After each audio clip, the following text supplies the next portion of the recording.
इंतकाल के बाद ये कैसा रवाज है? मैयत कांधों पर बाद में उठती है। देग में चमचे पहले खड़क जाते हैं।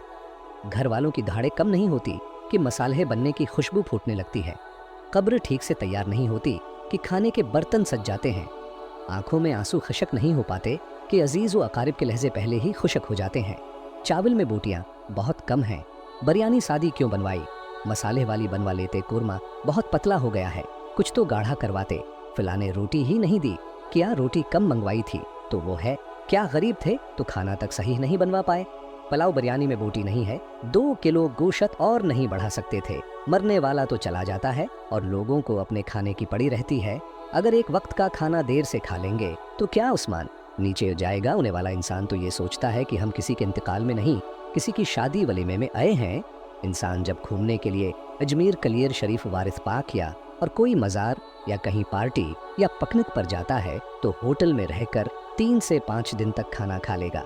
और वो जब किसी इंतकाल में जाएगा तो उसे एक वक्त का सब्र नहीं होगा। नहीं, मुझे खाना खाना है तो इंतकाल वाले घर में ही खाना खाना है। जैसे कि उसने कसम खा ली है कि मैं बाहर होटल पर नहीं खाऊंगा, खाऊंगा तो मैं यहीं पर ही खाऊंगा। बहुत से लोग मैयत को दफनाने के बाद इंतजार में रहते हैं कि बिरयानी या कोरमा रोटी खाने को मिलेगी। ये कैसा रवाज है?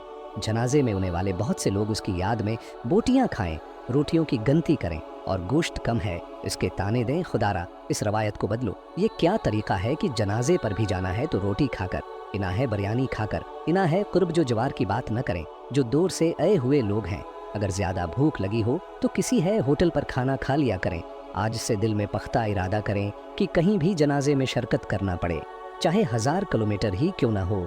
मैयत वाले घर पर खाना नहीं खाना चाहिए। अगर किसी तरीके की मेरी कोई भी बात बुरी लगी हो तो मुझे मुआफ फरमाए। इसी तरह की इस्लामिक वीडियो पाने के लिए मेरे चैनल को सब्सक्राइब करें, वीडियो को लाइक करें, शेयर करें और कमेंट ज़रूर करें। अस्सलाम अलैकुम।